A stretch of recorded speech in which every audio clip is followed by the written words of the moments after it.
Good morning to everybody, students, faculty, young managers, ladies and gentlemen.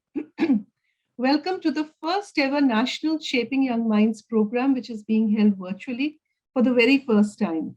This is, of course, thanks to technology as we get more comfortable with it. It's a pleasure to have you all with us and a very warm welcome to you. Ideally, we should have met in person, but times are far from ideal, and we must find ways around the constraints and carry on. Hence, today's National SYMP is born with students and young people not just from one city or town, but from across India. We are able to hold a Shaping Young Minds program at a scale that would be impossible in the physical world. The National SYMP has close to 20,000 registrations from across the country, with nearly 260 business schools and management institutes participating in the program. My special compliments to the Thrissur Management Association for signing up over 6,500 participants, the largest from any region. Congratulations to all at TMA. This is no mean feat. I also appreciate the efforts of other LMAs that have involved students and young managers in significant numbers in this SYMP. I would like to make a special mention of the Navsari, Jamshedpur, Hyderabad, Bhatinda, Kerala, Calcutta, Ludhiana, and Rajkot LMAs in this regard. Thank you very much for your support. For those who are not able to directly join us, this SYMP is also being live streamed on YouTube, Twitter, and Facebook. Hindustan Coca-Cola Beverages, which is one of our sponsors, is also streaming the program on its social media channel. I would also like to take a moment to thank Reliance India Limited and Coca-Cola India for supporting the program as principal sponsors, and also Siksha Yantan Foundation for being the co-sponsor. Your support has helped us to bring this program to many across India. Friends, the Shaping Young Minds program has been around for nearly 2 decades, and tens and thousands of management students and young managers have benefited from it. Until the COVID interruption, more than 70 SYMPs have been held in 30 big and small cities across India. Hopefully, we would be continuing with that trend. But for today's National SYMP, we have lined up an array of outstanding speakers, business leaders, artists who have overcome challenges and capitalized on opportunities to achieve extraordinary success. They will be joining us to share their life stories and career mantras with you. Our iconic achievers in this SYMP include Mr. Sunil Munjal, a hero of India's automotive industry and a patron of technology startups and also of Indian culture. Ustad Amjad Ali Khan, the saint of Sarod. Mr. Mohandas Pai, the data man as we like to call him, and a financial wizard who helped build Infosys into an IT giant. Mr. Srinivas Dempo from Goa's House of Dempo, Mr. Piyush Pandey, the irrepressible persuader from the world of advertising and marketing, and Mr. Pranjal Sharma, economic analyst, advisor, and writer, and author India Automated. It is a privilege to have them with us today, and they have generously agreed to interact with you all and offer guidance for achieving success as professionals and entrepreneurs. The timing of this SYMP is crucial. The pandemic has damaged the economy and made it harder for new graduates to find the kind of jobs they had hoped for. Even students have had a tough time without the opportunity to attend physical classes and do the usual internships. In addition to the constant threat to physical health, the youth have faced significant challenges to their mental well-being. Some have coped with the situation better than others, and some have found timely career opportunities, while others can only wait for some kind of normalcy to return. However, every adversity makes people discover their latent character and abilities. The circumstances made families and friends come together and care for each other. Many young people have found this social role during the pandemic, and they put their skills and energies to help people in dire situations. This experience will do immense good to the emotional intelligence of the business students and young managers. Though the economy is not in the best of the shapes at this moment, what goes down must come back up. History shows that every great calamity is followed by a phenomenal economic and emotional rebound. The last time there was a global pandemic, which was exactly 100 years ago, it was followed by the roaring 20s, a decade of great technological innovation and creativity in business and arts. We just may see a similar story playing out again. We all really need to keep positive. In any case, we have to look forward and prepare for what is to come instead of moaning about the present troubles. The young need to anticipate the future and focus on developing suitable skills, mindset, and networks. These days, the future has a habit of arriving early. So there's no time to lose, and you must get down to exercising your minds about what kind of opportunities are coming and what would you like to do with those. An interruption, even disruption, is an opportunity to take a fresh look at the world and introspect about one's own place in it. Every radical change produces new winners and losers. The question you must answer now is, what are you going to do to win in this period of churn? The disruption of the status quo has opened up niche in every market, and sweeping digitization of life has created new openings for digital businesses. Those looking at careers as professionals can use this break in the normalcy to study extra and upgrade your skills and knowledge. Companies are now desperately looking for autonomous problem solvers with digital abilities. Those MBAs who top up their competence with appropriate technological know how and independent mindset will have little problem finding decent jobs even in the current market. In this environment, there's nothing like listening to inspirational stories of those themselves who have tested their careers and come through. It is a great opportunity for a young audience to ask questions to our speakers and get useful career advice. I'm sure you will enjoy each session, and I urge you to make the best use of this opportunity to learn from the best.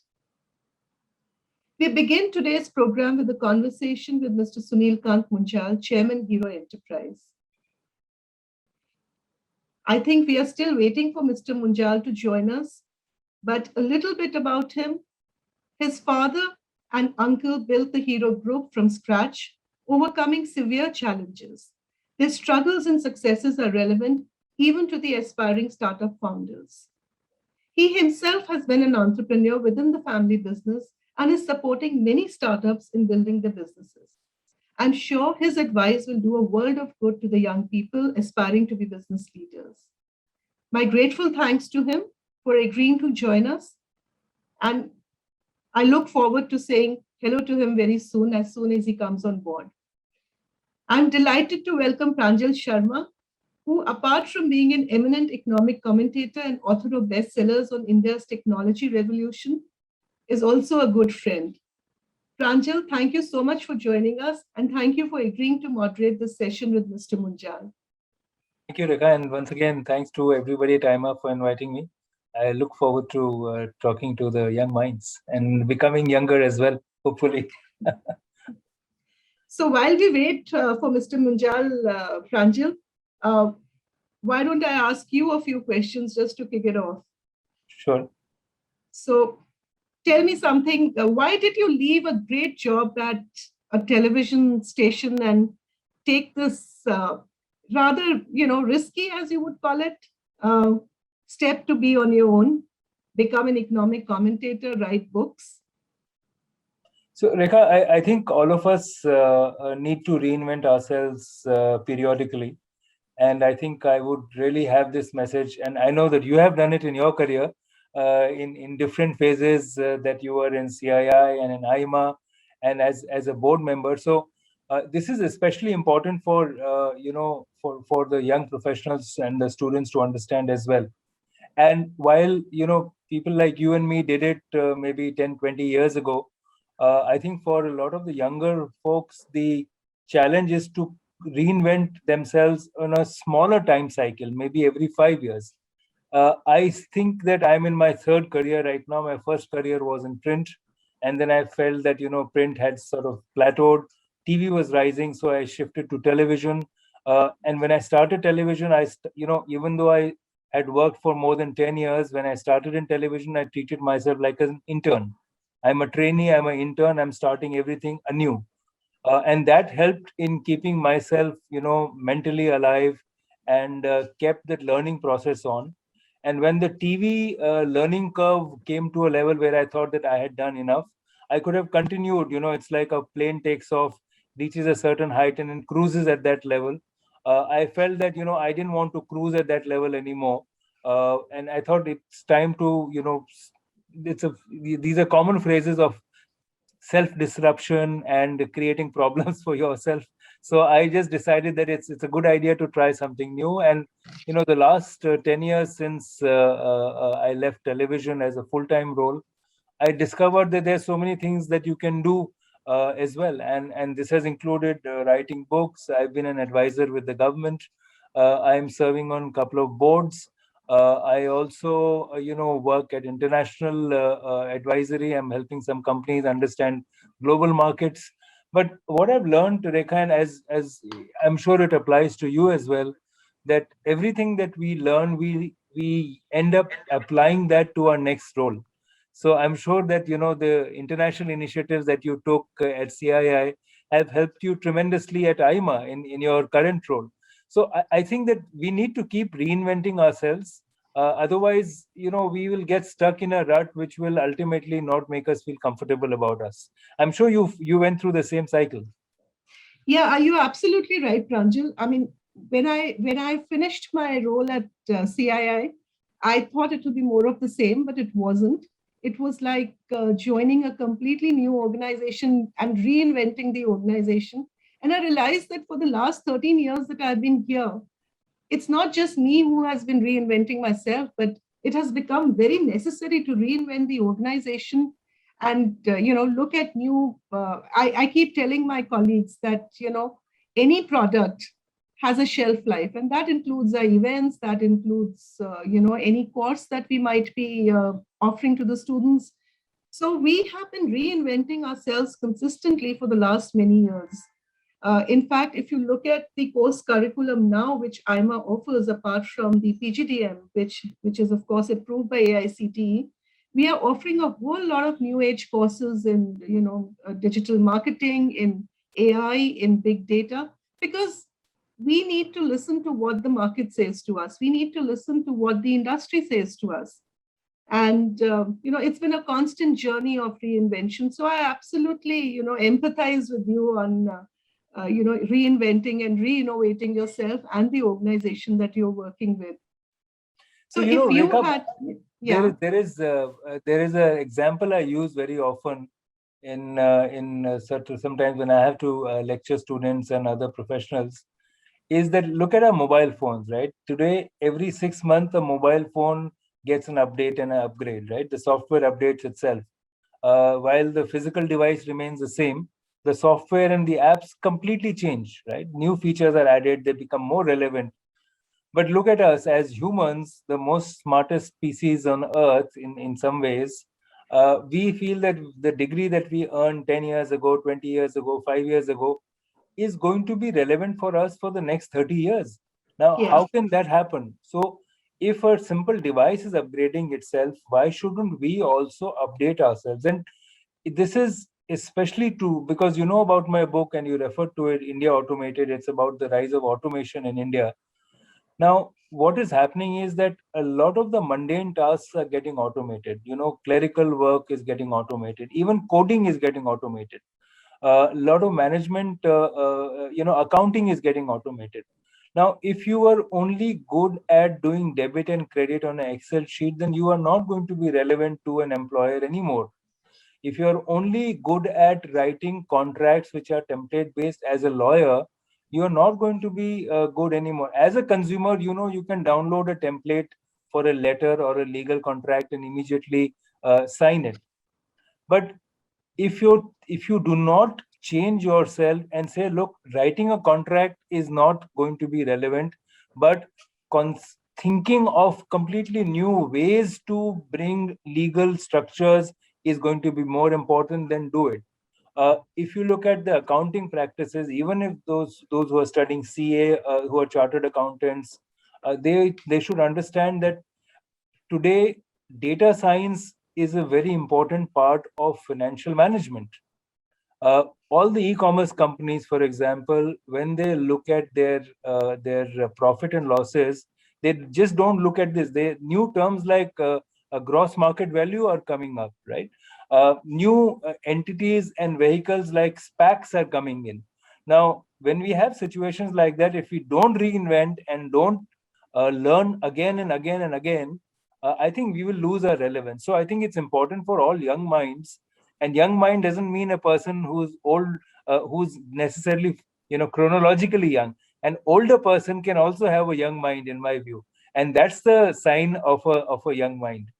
No, absolutely. And I am delighted to welcome a very young mind who's kicking off the Shaping Young Minds program today, Mr. Sunil Kant Munjal. I had just introduced him to you, but I also want to say that, he is one person who can speak on any topic. His thought process is so evolved and so diversified. So all of you, any questions you have, do put them up to Mr. Munjal.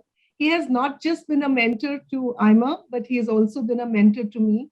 And I'm absolutely delighted to welcome Mr. Munjal here today, who is going to speak to you about the book he's written on his very famous family and his father and his uncles, and also talk about how his life has affected him and made him reach where he is today. So, with these words, it's my pleasure to invite Pranjal to take over and conduct the session. And we look forward to an excellent session ahead. Thank you. Thank you, Rekha, and morning, Sunilji. Great to be in conversation with you. I think it'll be. I'll just add one point that every conversation I have with Sunilji is, many industry leaders talk about their sector or their company, but I think Sunilji has the capacity, understanding, depth, and perception, and perceptive enough to talk about a lot of macro issues and bring them together for a larger view of where India is, Indian industry is, and Indian economy is. So, Sunilji, I won't waste time. Your time is valuable. I'd like you to start and talk about your life journey and, of course, your book as well. Thank you. Thank you both, Rekha and Pranjal, for that very generous introduction. For me, it's always a pleasure and a delight to talk to young people, because I do believe they are the ones who will shape our future. So in any manner that we can, I like to interact and learn from them as to what are their realities, what is affecting them, what is concerning them, because it is those who are above the age of 40 and 45 and 50 who need to tailor ourselves to be future fit. So thank you very much, Pranjal. So I was wondering what to say to all of you. Let me start first with your education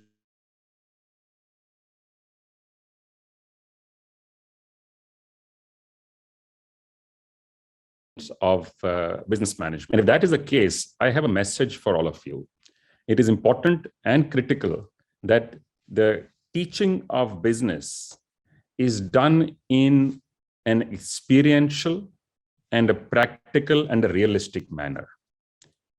Because for long, the curriculum had become excessively theoretical. Of course, you have all of the teachings condensed from experts, management gurus, and case studies documented, and it's wonderful. And that has to be the basis of how we learn. But I think it's also important that on top of that, we add the added flavor of experiential learning. And in some sense, that's the subject of today, is how our lives actually shape us, how our lives and our experiences in our lives decide and almost define who we are. I have been very fortunate that right from a very young age, I got a chance to look at many aspects of life, which I think many people do not have the good fortune to. And I have attempted to assimilate all of these into my life as learnings. And I think it is important that we ensure that anything that happens to us, and I literally mean anything, because as I say, when you try something new, either you'll move forward or you will have an experience. What they're trying to tell you is, if you fail, and especially if you fail badly, it's not something to just write off. It's something to ponder. It is something to think about. It is something to consider how you can learn from that, how if you're going to do something similar next time, you should approach it differently. So even when I was in school, we had the opportunity when we used to come home during our vacation time, because I studied in a boarding school. The conversations around our dining table in our home with my father and my uncle lived in one house were very often about what's going on in India, what's going on in the economy, and what's going on at work. So that, I think, in some sense, triggered the ability to think about some of these things beyond oneself. And it is important that each one of us learns to think not only of ourselves, but also beyond ourselves.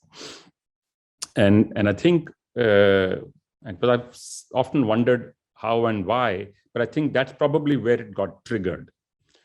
And the opportunity also, of course, was when we were home to go and visit one of the factories, to go and meet with some of the people in the companies. And the school education I got, I think, was also very helpful. Our school, right from the beginning, when it was set up, had this ethos of trying to turn out a wholesome development of young boys into young adults. So while academics was, of course, an important pillar, but academics was not the only pillar of learning. We also had games, we had adventures, we had debates, we had what was called midterm breaks. And more importantly, one of the things I think that was probably the most important from that learning was to value each individual for herself or himself. Not to look at tags or monikers, where they come from, what their last name is, didn't and should not matter. So you can deal with each individual, therefore, on a one-on-one. And I think that's one of the greatest learnings I have had in my life. In our school, to ensure that everybody got the same treatment, no fancy things were allowed. No fancy shows, no fancy kids, no fancy watches, to the extent that I don't wear a watch even today. It's just a habit. I just don't wear it. And that again comes from the same view, I believe, that you have to look at life as an equal with everybody else. Some of us have more privileges, some of us have less privileges.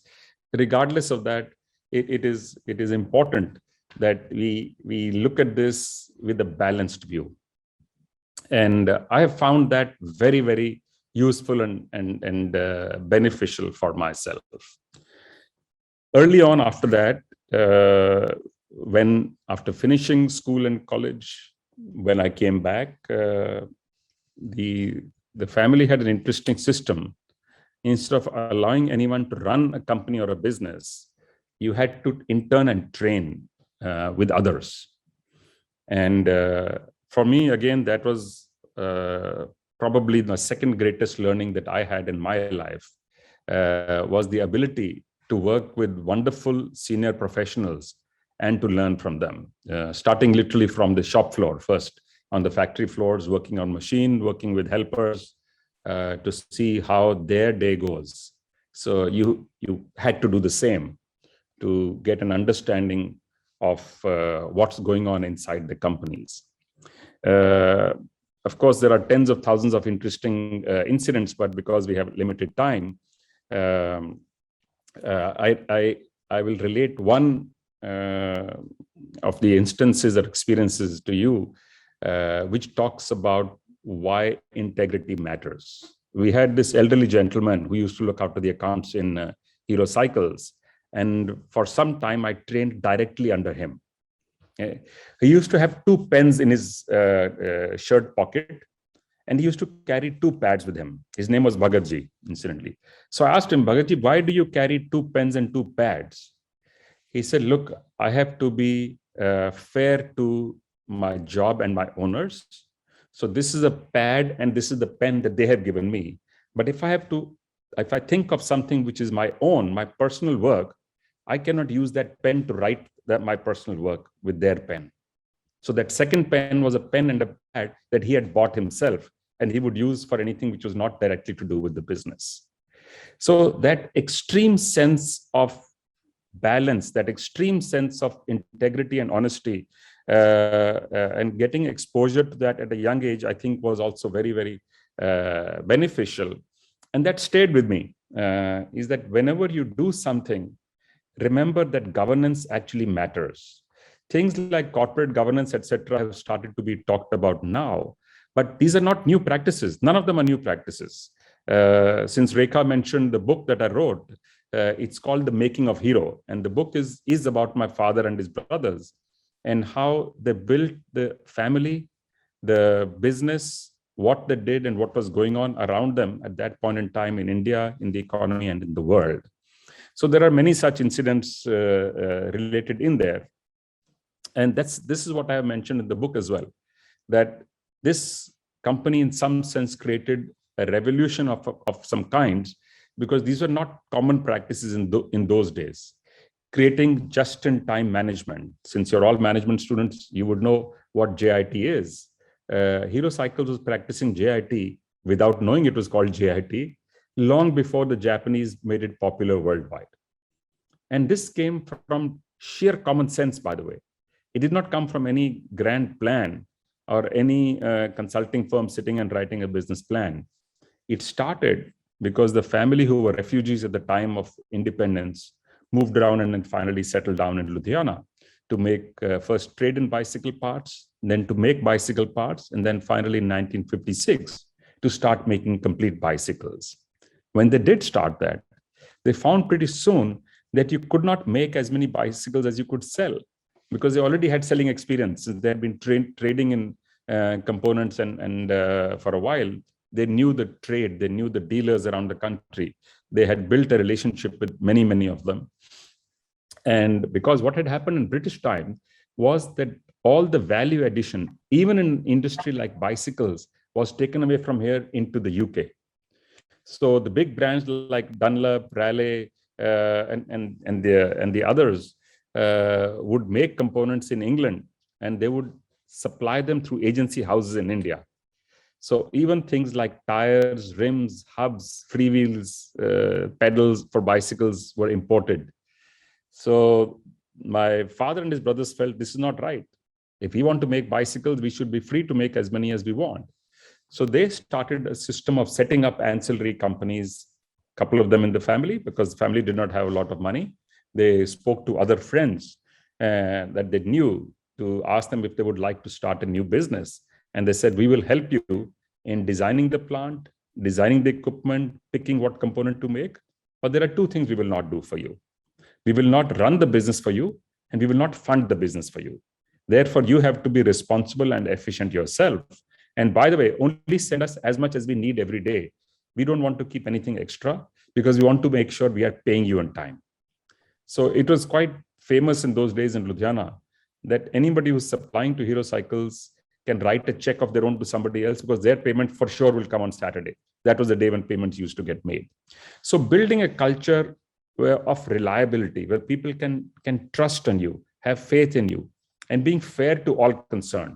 By the way, that's a very difficult one. Huh? It's easy to talk about it, but if you can do these things, it actually works. So over a period of time, the business built a few philosophies. Then, of course, many of our generation came in and we tried to take the business further forward.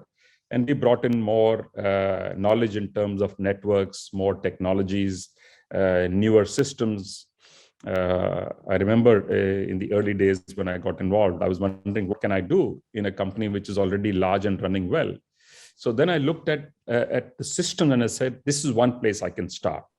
So I started first working on installing a computer system. So we were probably one of the world's first companies to install an ERP system.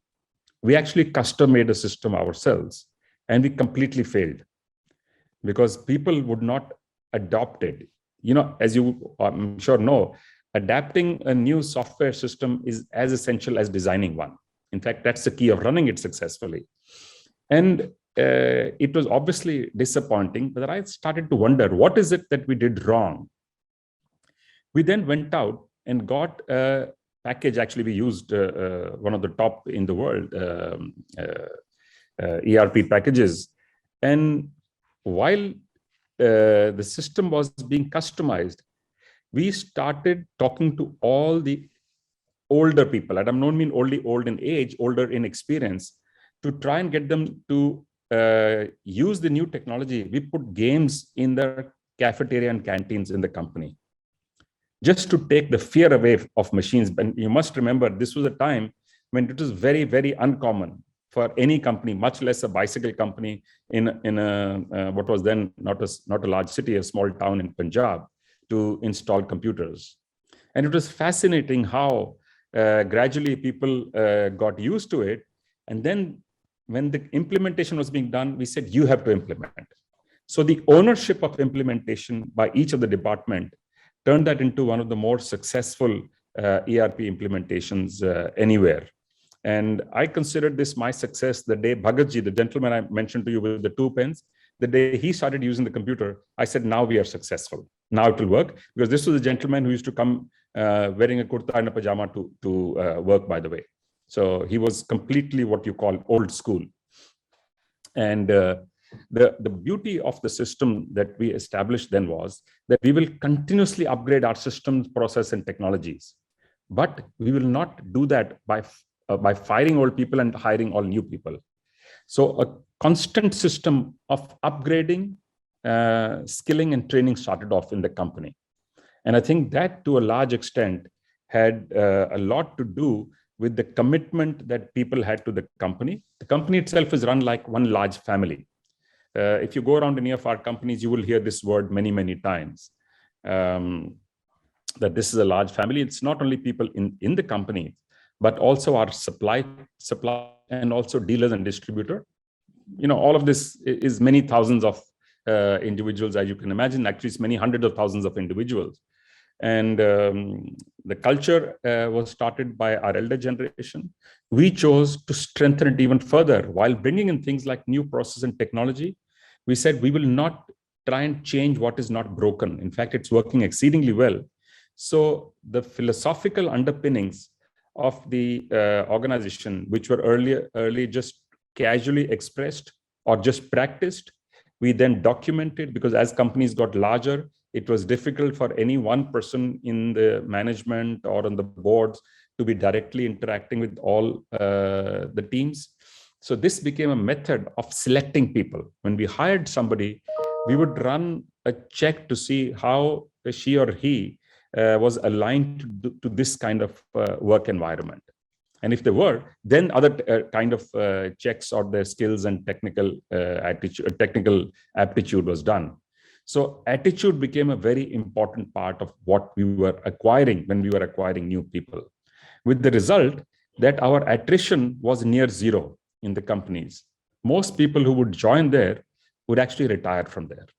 In reality, many of them would not even retire, because our family by then had set up many social institutions by way of schools, colleges, hospital, clean drinking water, gender parity programs, integrated village developments. So many of these are now managed by people who used to be senior executives in the company.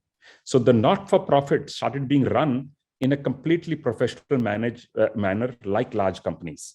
Their role was to do what they were defined for. But it got a wonderful support from team members who would normally never go and work in a not-for-profit. The normal impression of not-for-profits is these are informal kind of organization which very, very often work casually, while many of them do amazing work, but they are constrained therefore to scale and to increase reach. So we had the good fortune that we were able to have that impact. So on behalf of the entire family, I am responsible for all of these social initiatives. And we now have 30,000 children that study in our schools. We also run a B.Ed college, an M.Ed college. I'm also chairing a medical college, a nursing college, a full hospital, a full university. And in each one of them, our attempt is to make them as practical as possible. And what I said to you at the start, as experiential as possible. So the BML Munjal University that we set up only about 7 or 8 years ago in my father's name has been ranked the most innovative university in India. And only last year, we got an NIRF ranking for the first time. And I believe it's quite unusual for any new university to be ranked less than 100. We fortunately got ranked at 37. And I think part of it is coming from the transfer of the philosophy into the curriculum of the university. So in the university, we have designed programs. It's run like a American liberal arts university. So students have the ability to make any kind of choices. They have core subjects and they have lots and lots of electives.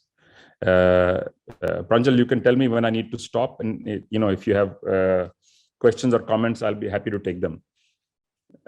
Sunilji, please, once you complete your piece, then we can start. I have loads of questions, and we are already getting many. Okay.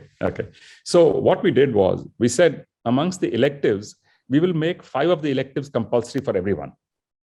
The first compulsory elective is ethics and moral dilemma. You have to learn it. Doesn't matter which discipline you're in, whether you're in the business school or your law school or you're learning, or you're in the engineering and technology school, you just have to do this.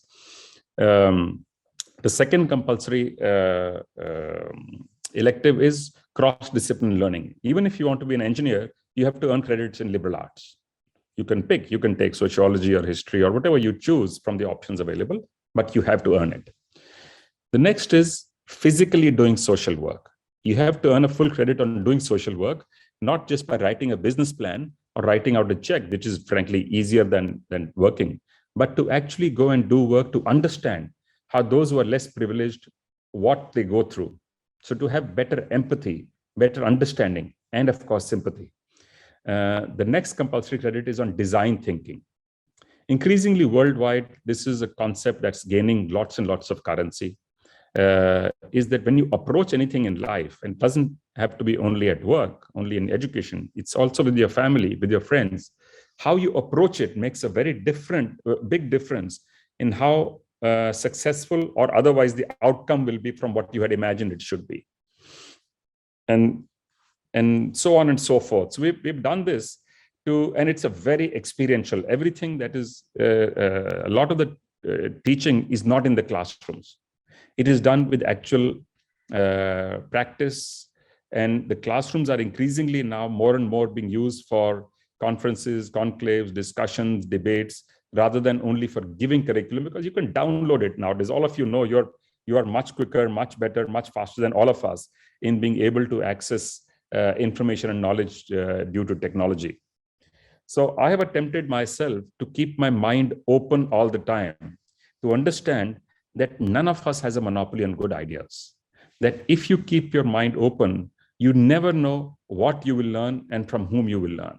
Could be the person who's cleaning the room for you, could be somebody who's cooking in your home, could be your neighbor, could be your best friend, could be just someone you met casually on a flight or a train.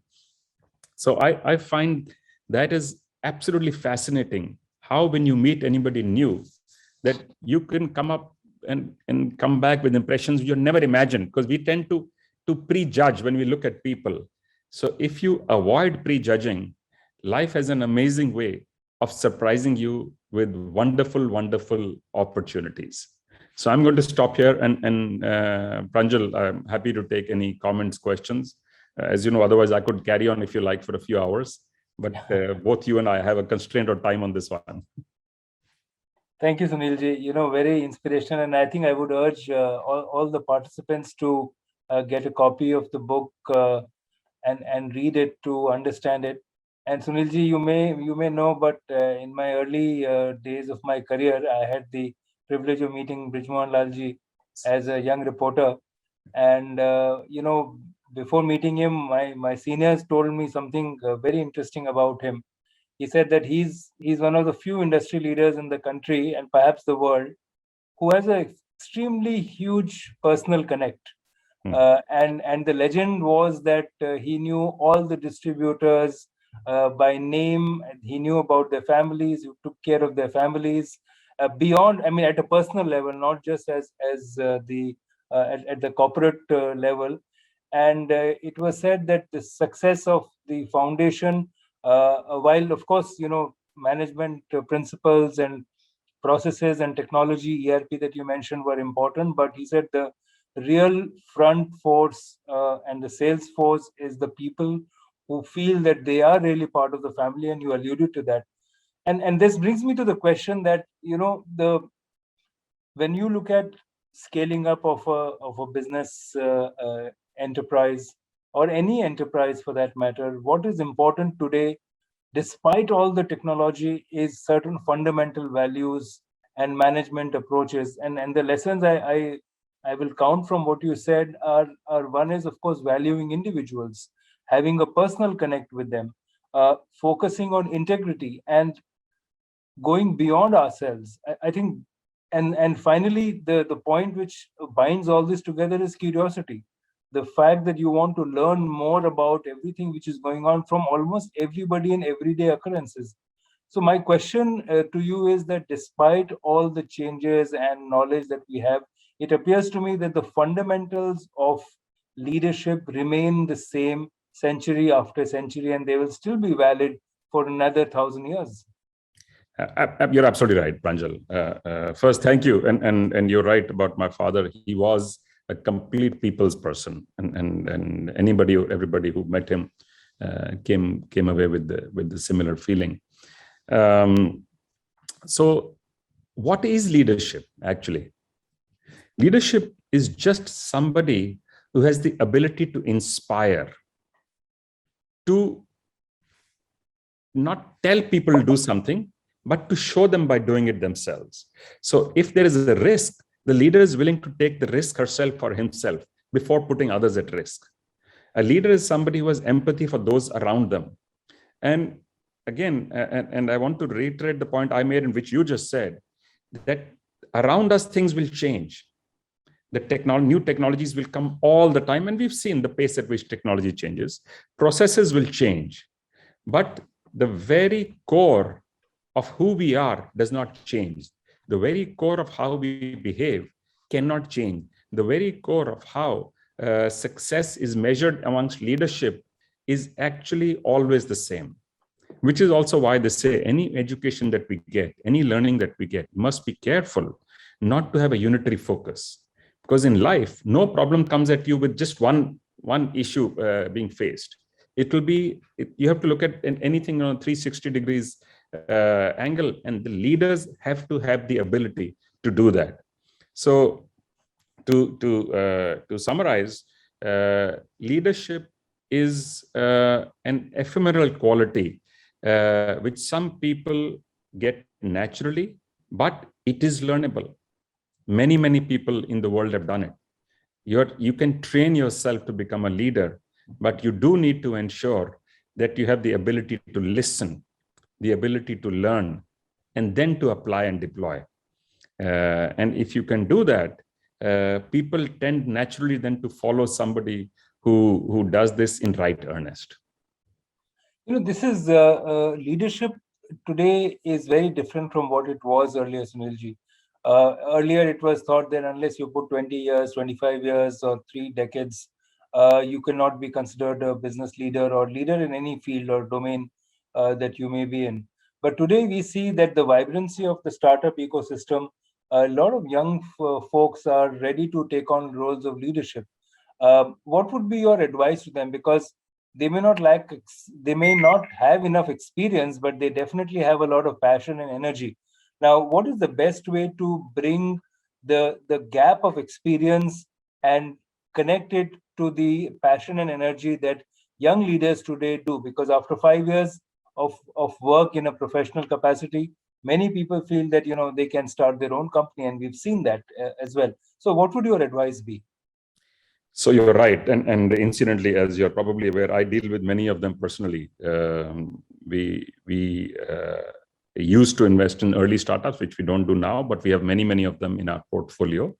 And we have, as an organization, I have personally coached, counseled, and mentored many of them. And I found there were 2 types of leaders amongst them who became very successful.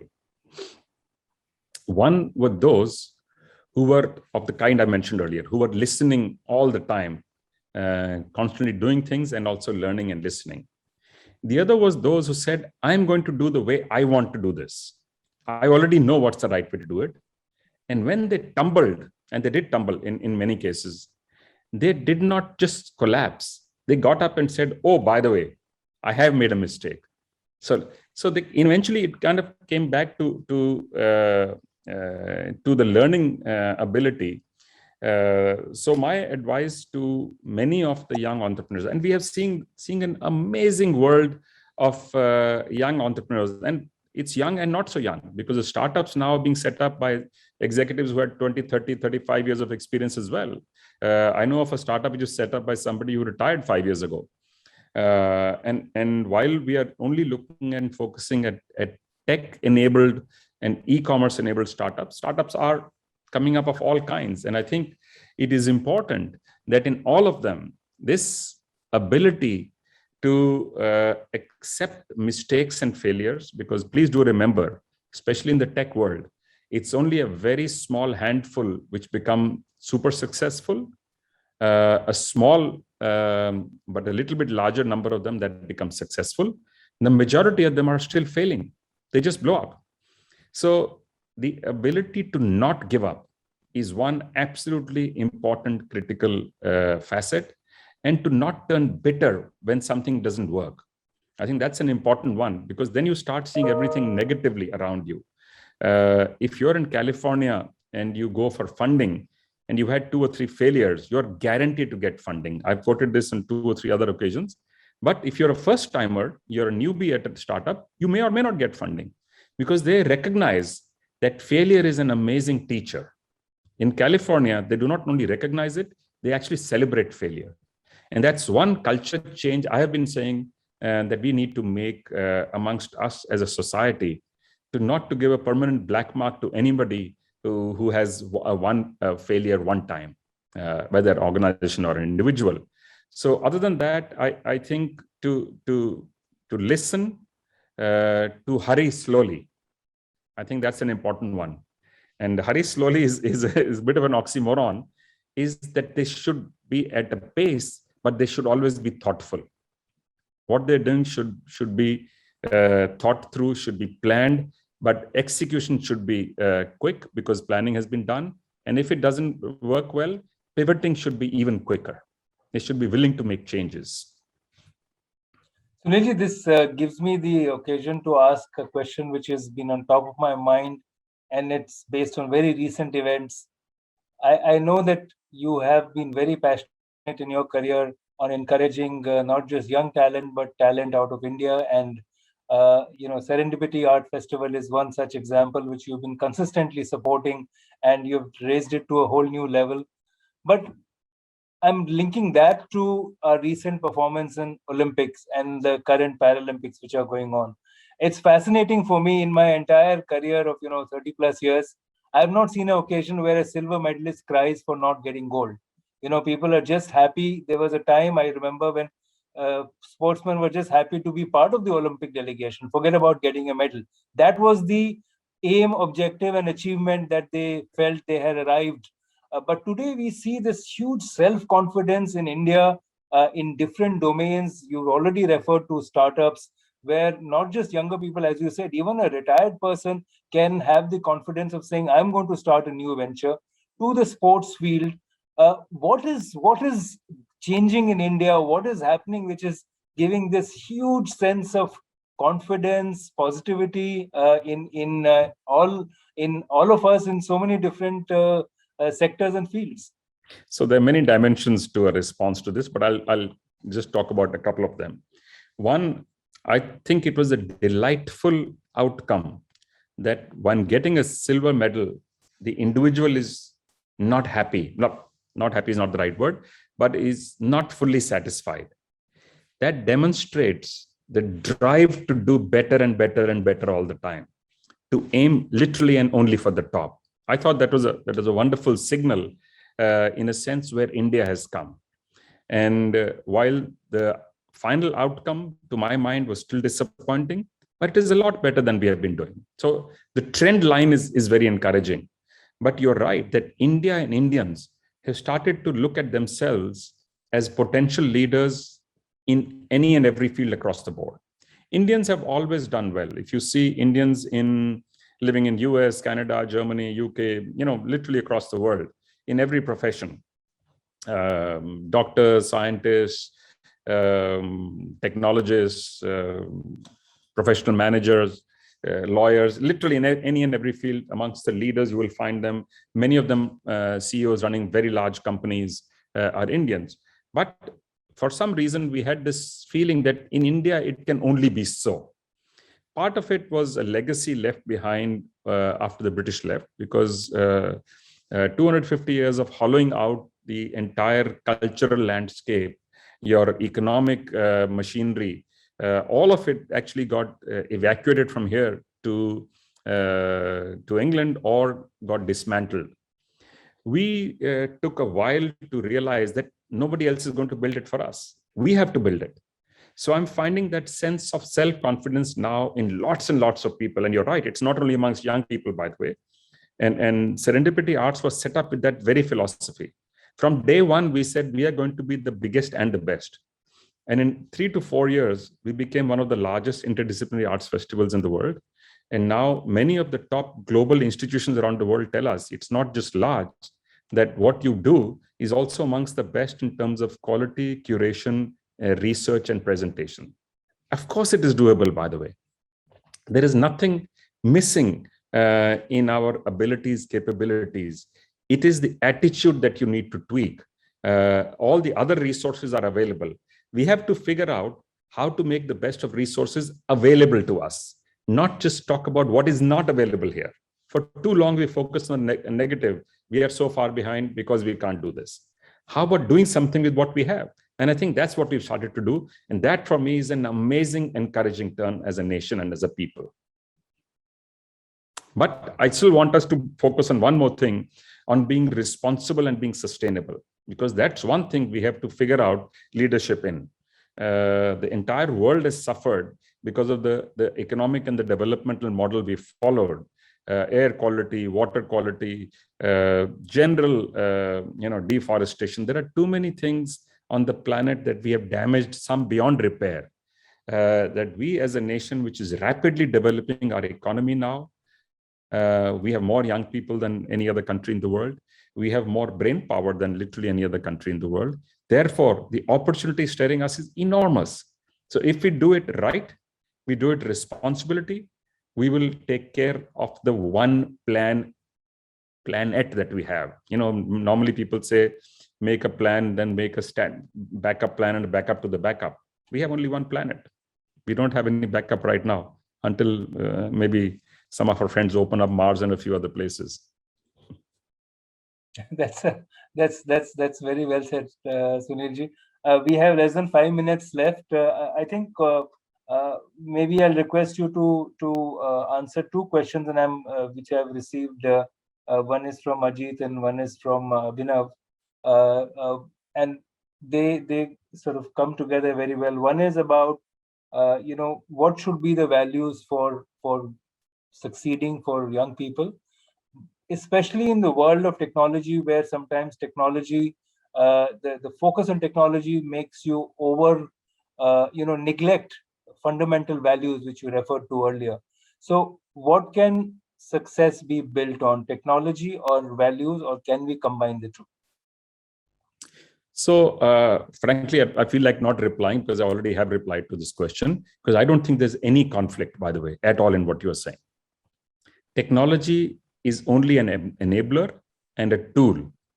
If we do not use it as a tool, then we are in trouble. If we start believing that technology is the be-all and end-all of everything, technology for itself is not such a great thing. Technology for what you want to do with it. Please remember, developing a vaccine for a virus of the kind we got recently used to take anywhere from 15 to 35 years.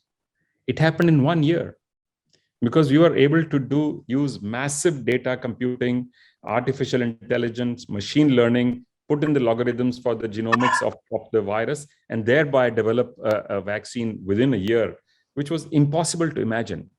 That technology helped us to do what we wanted for humanity. Technology was not doing it by itself. So that's the one thing I think which is important. The fundamental values, I will not repeat, they are absolutely the same. They have never changed, and I don't believe they will. So if we do not learn to care for others, to support where support is required, if we do not learn that there is value to friendships, that relationships are long-term, that the families that we have are an integral part of us as beings, I don't think technology then can do anything for us. So I will only reply part of your question. Thank you. No, Sunilji, I think you explained that fairly well. I think fundamental values are non-negotiable. Having clear mind and goal-oriented and objective-oriented approach is a second lesson.